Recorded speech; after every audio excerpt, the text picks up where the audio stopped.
Welcome back to our other big story today. As India aims now for a coronavirus indigenous vaccine, the ICMR, the Indian Council for Medical Research, has stirred a massive controversy by setting an August 15 deadline for the vaccine, which it claims it's doing in partnership with a Hyderabad-based company, Bharat Biotech.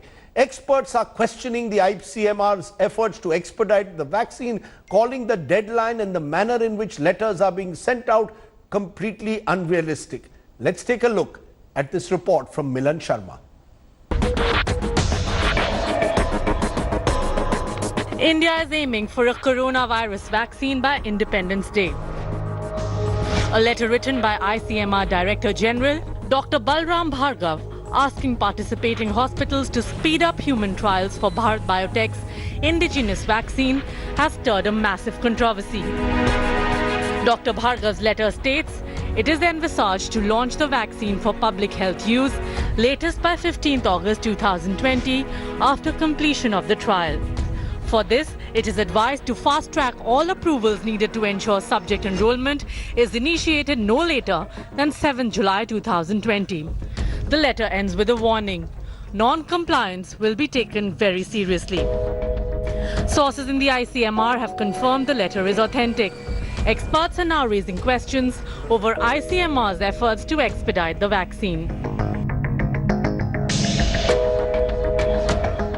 Also slightly divergent from the clinical trial history of India for this particular clinical trial, which mentions that subject recruitment will only start on 13th of July. The Clinical Trial Registry of India documents reveal the trial was registered on 1st July 2020 for Phase 1 and Phase 2. Bharat Biotech plans to test 1,125 people in these trials and plans to enroll people on 13 July. According to the registry, Bharat Biotech could take 1 year and 3 months for trials. Of this, Phase 1 trials alone will take at least a month. Hopefully this trial will go on war footing level and there will be no side effects, hopefully, and people will come forward. And this will be a very good step, and in doing so, we are at par with the race of Moderna and King's College vaccine, that is Oxford vaccine. This is a very, very stimulating and good news. In emergency situations like a pandemic, clinical trials can be accelerated.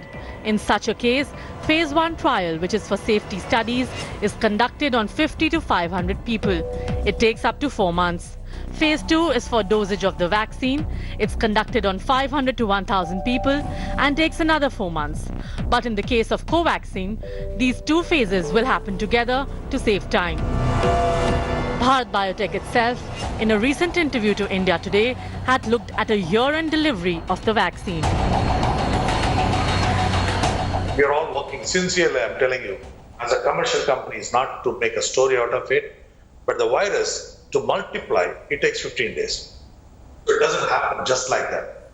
So every test, it takes a minimum 2 to 3 weeks for us for the results to come.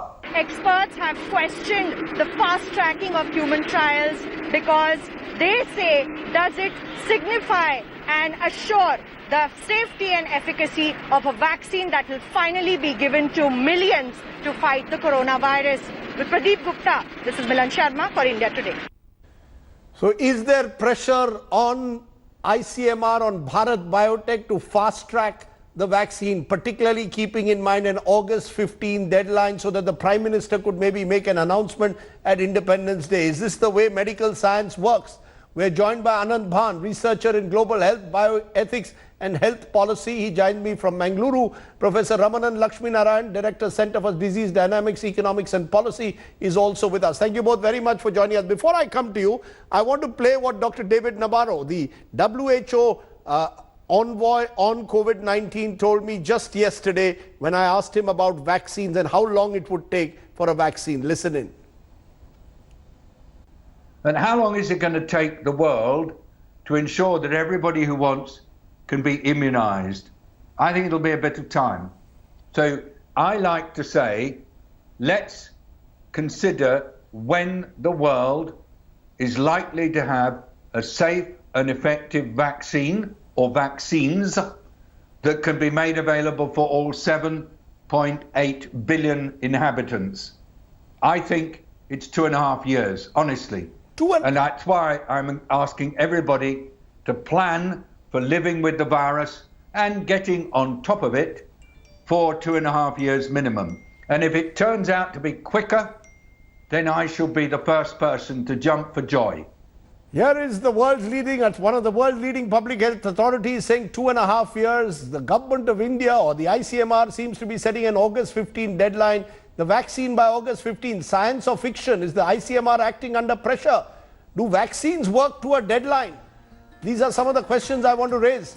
Why don't you go, Professor Ramanan Lakshminarayanan, first? Because you, in the morning when you heard this news, seemed to suggest to me that it was a terrible, terrible way of actually trying to find a vaccine. Why do you say that? So, Rajdeep, there are 4 aspects to this. One is, of course, the urgency of the vaccine. No one can dispute that. And India, in some ways, may have to develop its own vaccine, because even if someone else develops a vaccine, we may be last in line. And therefore, it makes sense to have an indigenous vaccine. The second is this particular vaccine candidate. It's actually not a bad candidate. And in fact, all the companies, Krishna Allah and Bharat Biotech, actually have experience with developing an indigenous vaccine.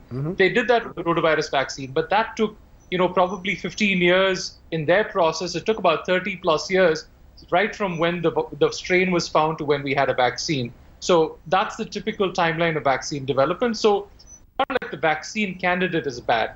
The third thing is really around process. What was disturbing about this was that somehow we thought that you can actually be sure that you have a vaccine in 45 days from now. Vaccines don't operate on our timelines. It really is a function of science. Most vaccines fail, and that is just the truth of the matter. If you line up all the vaccines that have ever been developed, most vaccines, over 90% of vaccines will fail. Probably more than 98% of vaccines will fail, which is why David Nabarro is right. It's not because of lack of effort or lack of money or lack of intent. It is just that vaccine development is a very hard business. And therefore, you cannot determine an endpoint to say that I will have a vaccine by this particular point in time. It's really going to be a function of how long it takes. And the last point is really around safety. Now, most vaccines, like childhood vaccines, we give these only to 26 million children, 2.6 crores every year. So it's like a small number. This particular vaccine, again, like David said, has to be given to the entire population. So the vaccine has to be safe for children, it has to be safe for adults, it has to be safe for the elderly. So the bar for this vaccine is much higher than even a regular vaccine, which is just for children, where you're testing it only on one age group. So for all of these reasons, these all add to the time that it takes to develop a vaccine, which is why I would agree it will take, at least 2 years, and probably 1.5 to 2 years. And then there's a question of scaling up production. And I think we should calibrate our expectations to that timeline. Let me ask you, Anand Bhan, what is it about this ICMR letter that troubles you? Is it the threatening tone in it, the manner in which it says you have to start the trials by a particular date, by almost eliminating the various stages that are required, that it sets this deadline? Or what is it about this that troubles you so much? The fact that results are assumed to be a success? Thank you. So I think there are a few elements in the ICMR letter which is a bit surprising. One is that there is an assumption that they will be able to finish phase 1, phase 2 studies as well as efficacy studies by the 15th August and have results to announce on the 15th of August, which is highly unlikely and also is a time frame which looks very, very ambitious and unlike anything we've seen for vaccine research or indeed for clinical trials earlier. The second element is that given that this is a research on vaccines, a novel vaccine candidate for a novel disease, which is COVID-19, you would want to ensure that due processes and standards are followed in terms of your protocol, in terms of ensuring safety and efficacy is given enough attention.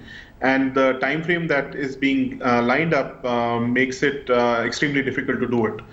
This is a study which seems to be planned to be done nationally across many sites, and it does require time for both the institution as well as their own committees like the ethics committee of that institution to look at the protocol, to look at the data closely, for us to do an analysis at the end of each phase before deciding if we want to proceed to other phases. And all of that typically does take a fair amount of time. So to expect all of that to be done and be ready for the results to be shared in the public domain in just over a month is highly surprising. So I think that's where it does raise a bit of red flags, and it's unclear why such a letter has been issued and why such aggressive timeline has been chosen, and what protections are in place to prevent the possibility of any risk happening. Are you therefore suggesting it's impossible to conduct these proper clinical trials and get a result by August 15, or improper? Let's be clear. Is it about impossibility or impropriety? Well, it is very, very difficult, and especially so for vaccine research in an area where it's a new novel virus, and also a vaccine candidate which has not been used before, presumably. Either of it makes it difficult, because to do proper research in a scientific manner to get results which are meaningful and which can be used to make policy decisions, for example, about whether the vaccine is a fit vaccine to be introduced nationally for public health prevention purposes, requires you to do good quality research, and such research does take time. So yes, you can expedite some of those processes and you can probably make some of those shorter, but you cannot skip some of the key elements, and those elements require to be done and require time, adequate time to be given, so that you're confident about the data that you're seeing. You're also confident about the process that you followed, and so whichever vaccine then you come up with, you have at least some level of confidence that this is a safe vaccine, it is an efficacious vaccine, it's a quality vaccine. Let me ask you, Professor Lakshminarayan, in conclusion, the elephant in the room, is there political pressure? There's a sense that we are putting the ICMR, our scientists, indeed Bharat Biotech, under extreme pressure to meet this August 15 deadline now that this letter has been leaked out. And how will the world look at it? Here is the world saying it's going to take a year, 2 years, and here is India saying we'll do it in 6 weeks. So Rajdeep, all that I can say is I don't know what the motivation was for that letter. I can hope that maybe there was a typo and they made 2021 August 15th rather than 2020. That's a possible explanation. But let me just actually point out what the pitfalls are of being aggressive on a timeline and not being careful about safety. Mm-hmm. If we roll out of a vaccine which causes some sort of harm, even 1 in 1,000 people who get the vaccine, we would have effectively undone all of the benefit of the vaccine in terms of preventing or reducing the severe impacts of COVID. That would be a terrible thing to do, because it will not just harm public confidence in the COVID vaccine, mm-hmm. It will harm public confidence in science, it will harm public confidence across all vaccines. Even today, we have people who encourage vaccine hesitancy, as in people to say vaccines don't work. We struggle against that when we try to give out vaccines, because there's a lot of people out there saying, oh, but vaccines are made by companies that are out to make a profit, and we really shouldn't be giving them out to everyone. So we're fighting against that. Now, having a vaccine that doesn't work properly, which is not safe, not efficacious, will put a lot of our other public health gains at risk. This is just not worth it. It's just not worth India's reputation. It is not worth our confidence in science and vaccines. Let's leave it there. I think that's a clear message that's coming out from two people who've worked on the issue. This is not a time for being Usain Bolt when it comes to vaccines. We need to work hard at getting it right. Thank you both very much for joining me here. Hello everyone, this is Rahul Kamal here. Hope you enjoyed this video. For the latest news and analysis, like and subscribe the India Today YouTube channel, and don't forget to press the bell icon to stay updated.